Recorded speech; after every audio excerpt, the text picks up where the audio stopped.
recording again.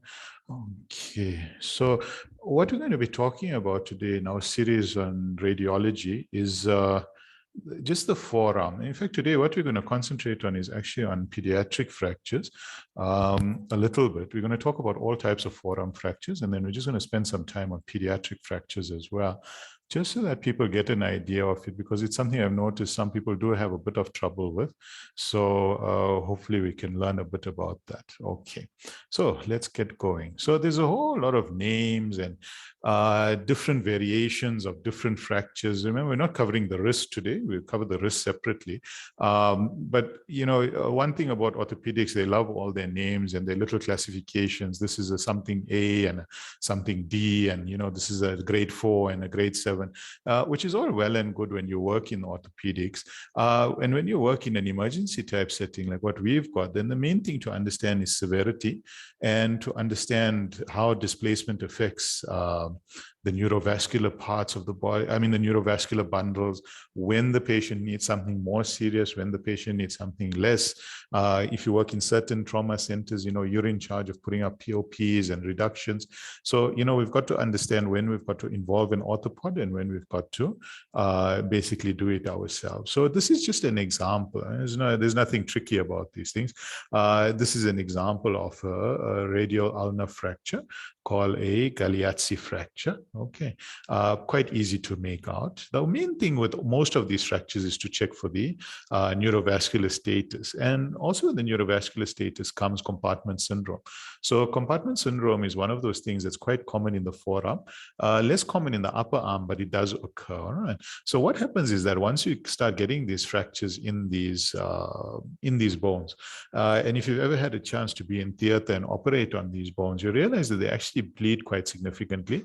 There's a lot of vasculature around them. So there's a lot of venous blood flow around the forearm, which is good because that's where we put up drips and things like that. And you've got interosseous what you might call it, flow, you've got soft tissue flow. There's a lot that's going on. And what happens with these, because it's a relatively small area in the forearm, you get rupture of these. And once you get rupture, or even with just normal swelling, you start to get an increase in the compartmental pressure.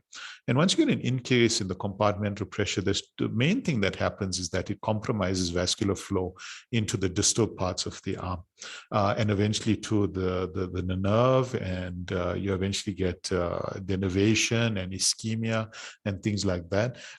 So, you know, it's quite important to check for compartment syndrome. So how do you check for compartment syndrome? There's a few ways. The ideal way is to use, there's a special type of manometer that you use. So it's basically a bounce manometer where I can't remember the exact name of it, but it's basically it's a spring-loaded manometer that basically hits the skin, and depending on how far it bounces back, it tells you what the pressure, intercompartmental pressure is. Now, most of us don't have access to that. In fact, I haven't used one of those since I worked in orthopedics, I think about 20 years ago. And even then, we used to just use it for demonstration purposes. We never actually used it. So the main thing is to look for a tense, shiny, extremely painful limb. Now, this is applicable to the calves as well. It's applicable to the upper arm. It's applicable to the forearm. So it's extremely tense. It's extremely shiny. And with the forearm, especially, the best way to test is actually to extend the fingers. So once you extend the fingers, you're actually extending the tendons that are present in this area here. And that becomes extremely painful for the patient. The reason being the amount of pressure that's been applied onto those tendons. So what happens is that they have an extreme amount of pain. So those are the three things that you look for. And of course, you look for capillary refill, things like that as well. And once a patient's got compartment syndrome, then you've got to get them to an orthopedic surgeon quite urgently. If you've got a patient who's got, let's say not a compartment syndrome, but you've got stretch on the, let's say, for example, the radial artery or the ulnar artery, then what will happen is your pulses become quite weak and you start getting a numb hand as well. So in that case, what needs to be done is an urgent reduction in the emergency department. So reductions are quite easy. Basically, you've got to provide counter traction and traction, and try and reduce it as much as possible. Okay, so once you've done that, a majority of the time you should get your blood flow back, but sometimes it doesn't happen as well, and in which case it becomes an acute ischemic limb. You need to get an urgent CT angiogram, and you need to get your surgeons and even your orthopods involved, but then it becomes primarily a surgical problem. Okay, so that's, like I say, a Galeazzi fracture. Okay, and if there's any questions along the way, you guys are more than welcome to stop me, and we can always talk about it. All right. So this is sorry. So this is one that's called a Monteggia fracture. And like I say, it's nice to know all of these names. The majority of the most that will happen is if you remember the names, the orthopod will give you a pat on the back. They don't. It's nice for them to know. Most of us don't really remember them, but if you can, it's great. So it's a fracture of the proximal third of the ulna. All right. And what happens is you get dislocation of the radial head as well. So this is one way you've got to worry, for example, about neurological impact. Also, of course, your compartment syndromes, you've got to worry about your pulses as well. But the main thing to worry about, if you look at your radial and ulnar head, you've got your radial and ulnar nerve that run just in that area as well. So what's happening there is that if you start getting compression of those nerves, they are quite fragile, extremely fragile actually, and you can have quite a bad nerve injury, neurological injury from these types of fractures. So that's something that you've got to keep in mind as well. So again, the first thing that you would do is try and exclude a compartment syndrome, and then you would pass it on to orthopedics. So this is, for example, it's what you would call it, a displaced, rotated, dislocated. There's so many things that are going on over there. And what's going to happen is that even if you reduce it in the emergency department, there's no guarantee that it's going to be stable, because you've got a dislocation, you've got what you call it, movement of the interosseous membrane, possible tearing.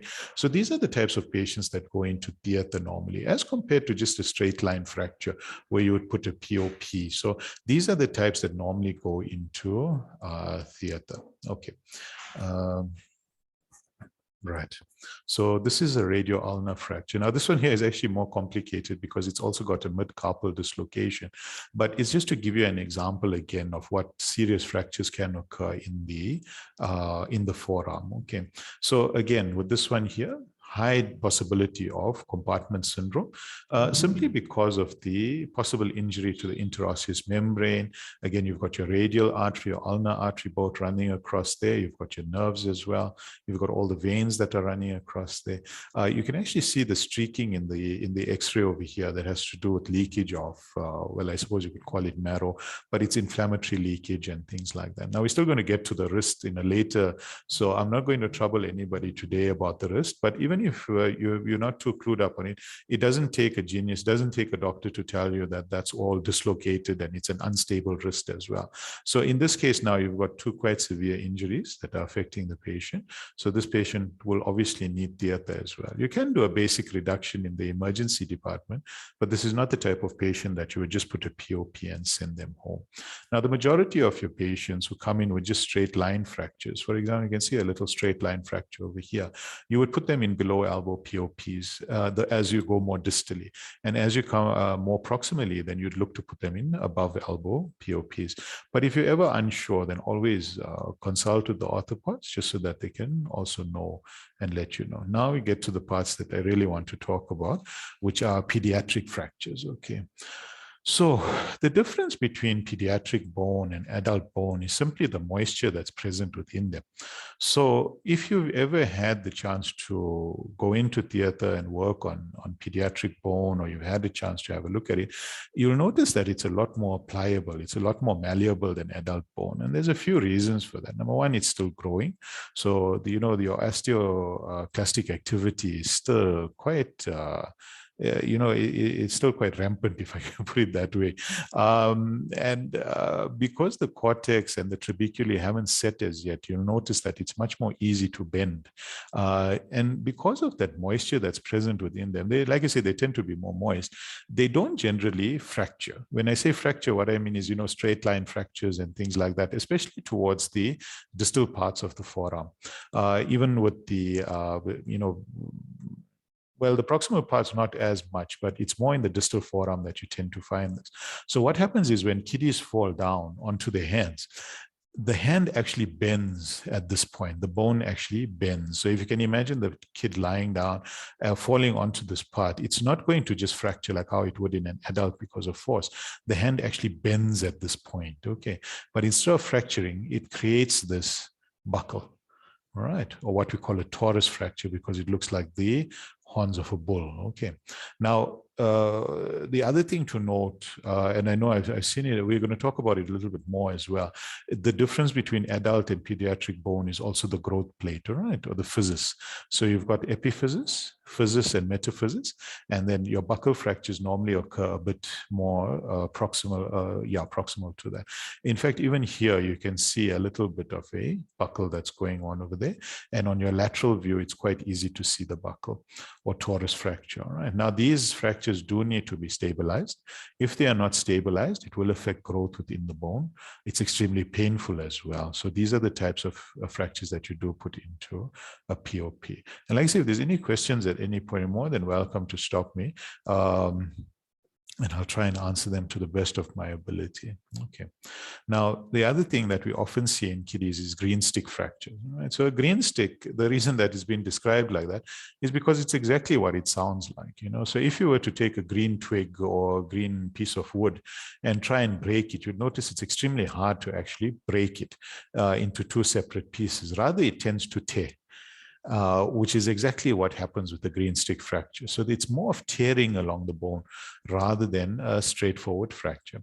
And the last two, torus fractures and green stick fractures, are sometimes quite easily missed in kiddies.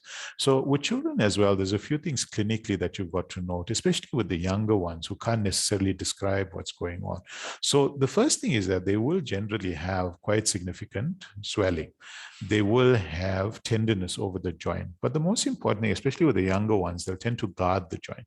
So in other words, they won't let you come near the joint. They won't let you touch it. They'll start screaming and things like that. They want to retreat towards their parents.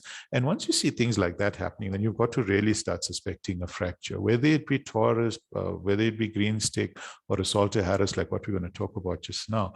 But sorry, you just went forward a little bit. But you've really got to start considering that, because that's one of the big clinical signs, you know, which is guarding of the joint. And of course, as you get to the lower limbs, they won't want to bear weight. They tend to, develop compartment syndrome less commonly than adults, but it is still possible. Don't discount it. And sometimes from these, they actually can develop quite, especially if it's closer to the joint, septic arthritis and things like that. So they don't necessarily have massive fractures. Maybe just have tiny fractures, but it's enough to set off like a septic arthritis and things like that. Now, in this kiddie, it's quite an obvious green stick fracture that you can see over there. This is more indicative of what a green stick looks like, which is like a tear. You know, so it looks a bit darker in terms of the grayscale, and that's normally what you see. Now, most of these, they are reducible. In other words, you can sort of straighten the bone out and then place in a POP, and most of them do respond quite quickly. So the time for healing for kiddies normally corresponds with the age up to 6 years old. So for example, a 1-year-old will heal within a week, a 3-year-old will heal within 3 weeks, and so on. And once they're above 6 years old, it generally takes about 6 weeks for them to heal as well. But because of the amount of osteoclastic activity, they tend to heal quite quickly. So I hope everybody's following. I hope everybody's okay with that so far. Now, the next thing that I'm going to talk to you guys about is something that we see quite often, and it's also one of the fractures that's most commonly missed in emergency departments, and these are called Salter-Harris fractures. So Salter-Harris fractures are fractures that take place around this growth plate, all right, or the physis, all right. So again, you've got the epiphysis, the physis, and the metaphysis. So what's happening is that within the physis, you have a large amount of osteoclastic and osteoblastic activity, all right. So your osteoblasts and osteoclasts are going into these areas, into this bone, and basically forming new bone, removing old and damaged bone, things like that. And it's quite a dynamic thing that's occurring over there, and it's happening at a very high rate of activity, if I can put it that way. Because kiddies are growing at such an exponential rate, I mean, for example, if you at the age of 18 had to, let's say you were 6 foot tall, and you had to grow at the rate at which a kiddie grows, by the time you hit 22, you'd be as tall as a 3-story building. So that gives you an idea of how fast children grow and the amount of activity that's taking place over there. So it also tells you that if there's damage that's going on here, the amount of, well, let's just say if the the growth plate is not allowed to do its function, how quickly it would actually cause a disparity within the limb. All right. So that's what we're trying to prevent. We don't want this kid to end up with disparity. Of course, there's pain. There's a lot of things that are involved with it as well. Malunions, there's lots of things as well. But the main thing is that you don't want them to have shortened limbs. The good part about the physis is that it does recover quite quickly. And they do tend to start their normal physiology quite easily once it's settled down.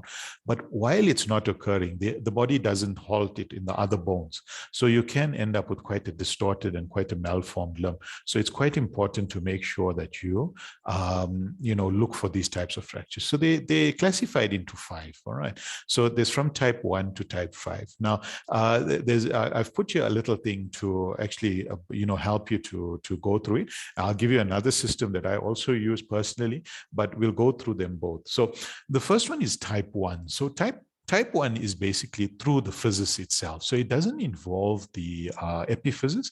It doesn't involve the metaphysis. And this is one of the harder ones to pick up for the simple reason that it's quite difficult to make out. There's no obvious fracture. I mean, this looks very nice, but in reality on an X-ray, there's nothing much that's showing up over there.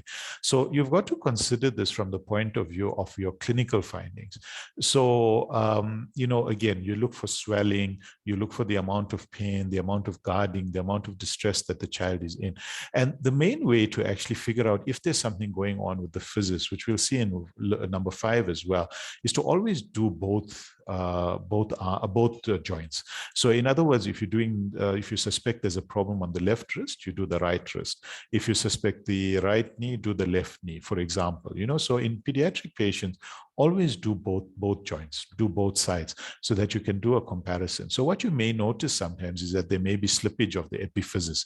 It may move off a little bit. Sometimes you may not notice anything, or you may just notice a widening as compared to the other side and things like that.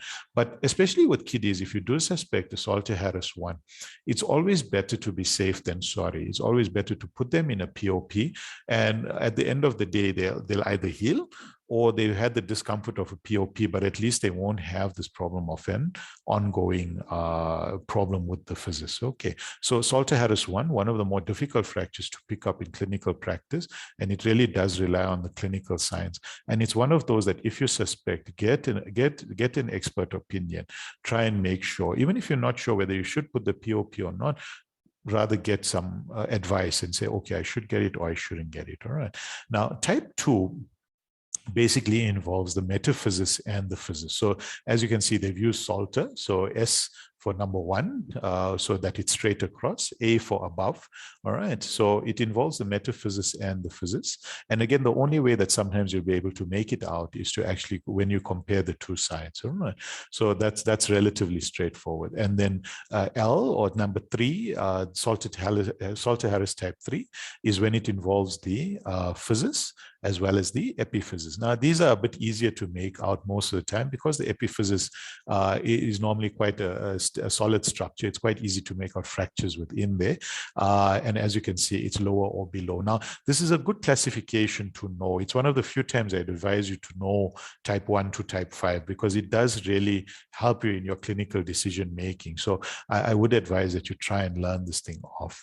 And then you've got type 4, which is basically through all 3 of them. All right. So you've got through the metaphysis, the physis, and the epiphysis. Now, these are also relatively easy to pick out.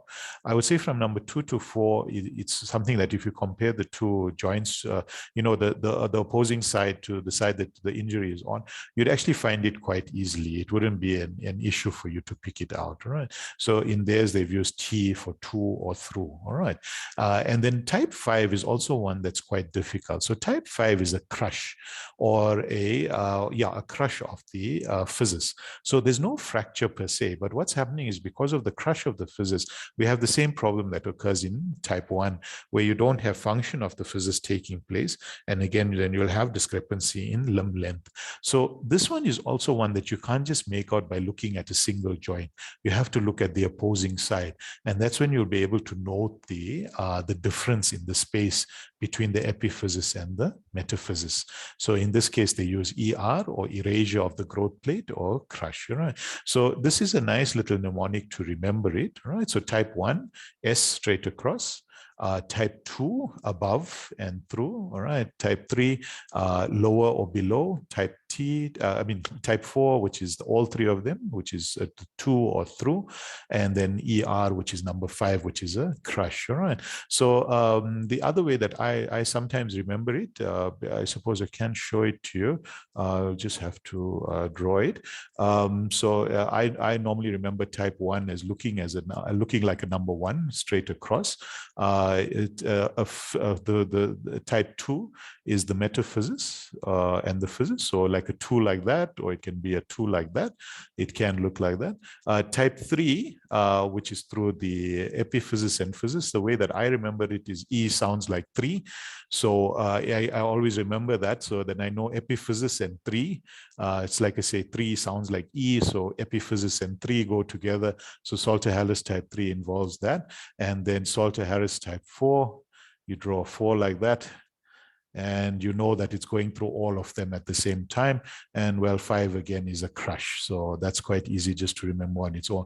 So whatever format that you use, or however you try to remember it, it's not a problem, but just have some way of remembering these types of fractures. The reason being, especially if you end up in a rural sort of setting, out of the way, you don't have immediate access to orthopedic, expert opinion and things like that. Where you often have to refer patients. This is the easiest. These are very common fractures, and it's the easiest way to describe them to somebody that you're sending the patient to. And it also lets them know that you know what you're talking about, So it's a good classification to know. So what I've done is just set up an example of it. Now, it's normally you would compare both sides and things like that. And like I say, you always never forget to do the opposite limb and things like that. Now, this is just an example of a type 5.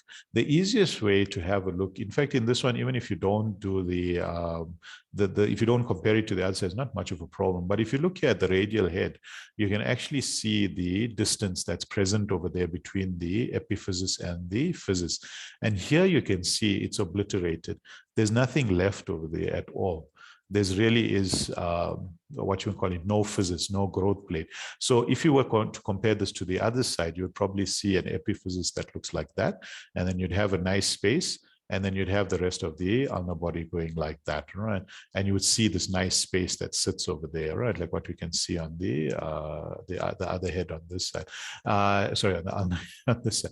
And here you can see it's completely obliterated. Okay, so that's just an example of a type 5. Okay, I hope everybody saw that and was able to note what it looks like. And then if you look at this one, so here you've got again, another type 5 where you can see the crush that's occurred over there. Now, normally you would compare it to the other side. Now, normally when I used to teach this before, I used to ask whether it was a severe or a mild injury. And you can see this is actually quite a severe injury. And when you go through it, it's not just the fracture that's occurring over here. Let me just annotate it for you over here. So the first thing that we can see is that we can see the crush injury that's going on over there. Then you can see the sort of buckling that's occurring over there. All right. And then what we can also notice, although it is a kiddie, but there's a possibility of a styroid fracture over there as well. And you can never discount a Salter-Harris type 1 on that side. So you've got to compare it to the other side. So you can see that this is actually quite a severe injury. And in fact, in this kid, if you go eventually through the, the actual case study that happened, there was even a fracture that was noted over there, and there was also a slight mid-carpal dislocation that occurred. So, some of these injuries are quite severe, and it's not the type of thing that you would just put in a POP and send home. So that's just something to remember. So pediatric fractures, the easiest way to learn them is on the forearm, but these classifications that I'm speaking to you about, they really are universal throughout all the joints. You can use them. The only thing that you've got to remember is the where the growth plates are, and that's what makes it easier. So that's just a joke to finish off. Let's see, do we have a question? Okay. What was the cause of the fracture in this patient? Let's go back and let's have an honest look at it, and let's see what could have happened. So if we had to look at the physics behind this, okay, let me just get up the video panel over here just so that you can have a look at me and see. All right, sorry, let me just get that down. So let's imagine I'm a kid, all right, a very big kid, very hairy, all right, but I'm still a kid. So here's my forearm. Now you've got to think, what is going to cause my hand to go into this position? So the first thing is that it's a fall on an outstretched hand. All right. So that's the first thing. So my hand was stretched out. The kid was falling down. And this force that occurred was actually occurring from that point. All right. So the kid was falling in that position. And then you get this compression that occurs like that. And in this case as well, there's a buckle. So the kid fell and the hand basically twisted that way. I hope I'm making sense, but essentially the hand bent at that point as well. So at this point that I'm showing you now. So what happens is that they get the buckle as well as this, and you can even see there's slippage of the epiphysis over here. So everything's out of place. And if you look at well, what could be, it's possible avulsion, just depends on the age of the kid, would also be tendon injury and things like that. And of course, with the scaphoid, which we'll get to later, that's also as a result of direct pressure. So I hope that explains the mechanism of action or the mechanism of injury. So for most of these types of forearm injuries, especially those that are more distal, it happens with what we call FOOSH, fall on outstretched hand, right? Whereas those that are occurring a bit more proximally tend to occur with lateral forces. So you tend to have a push from the side, a hit from the side, and that's what actually causes those, especially in adults. In those kiddies that are having green stick fractures that are a bit further up, it also depends on the velocity.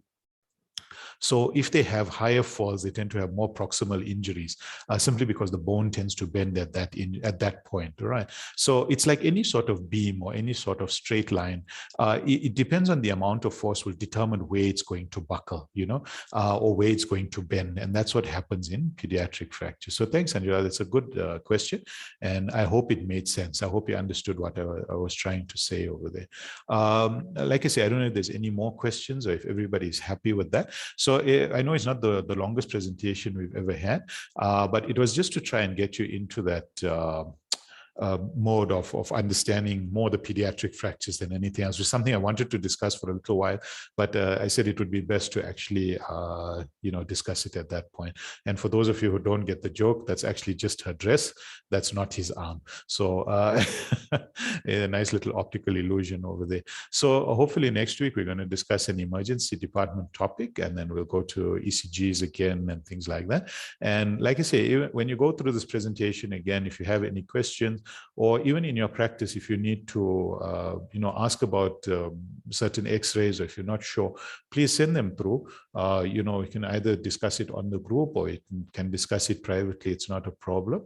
Or even if you're studying for exams and you've come across these X-rays and you're not exactly sure which one is which, by all means, you can always message me and then we'll take it from there. But the important thing to remember, especially with pediatric fractures, if you miss them, you're basically condemning that child to having a limb length discrepancy. Besides all the pain and discomfort that they go through, it is going to lead to discrepancies for them later on, and that's going to lead to lifelong disability. So it opens you up to the medical legal aspect of it as well. So my honest opinion is rather be safe than sorry. It's always easier to put a child in a back slab or in a POP, and it turns out to be nothing, kind of like a negative lap, but at least you've done it and you know that the child is okay. So it's one of those things with kiddies that you've got to be very conservative, and you've got to sometimes overtreat rather than undertreat, just to be sure. Now, of course, there are times when it's quite obvious that there's not much going on and things like that. And, all right. The usual management plan for Salter-Harris type 5, that's a good question. I think it depends on the degree and the amount of surrounding tissue damage as well. But if I remember correctly, majority of the time it is operative because of the amount of force that it takes to actually cause that. But there are times we've had Salter-5s here that are also just put into POPs and monitored because it depends on the degree of compression. But remember with Salter-Harris 1 and Salter-Harris 5, even with the others, it's very rare that you'd manage it without an orthopedic surgeon's input because of the possibility, like I say, of litigation and the possibility of limb length discrepancy later on.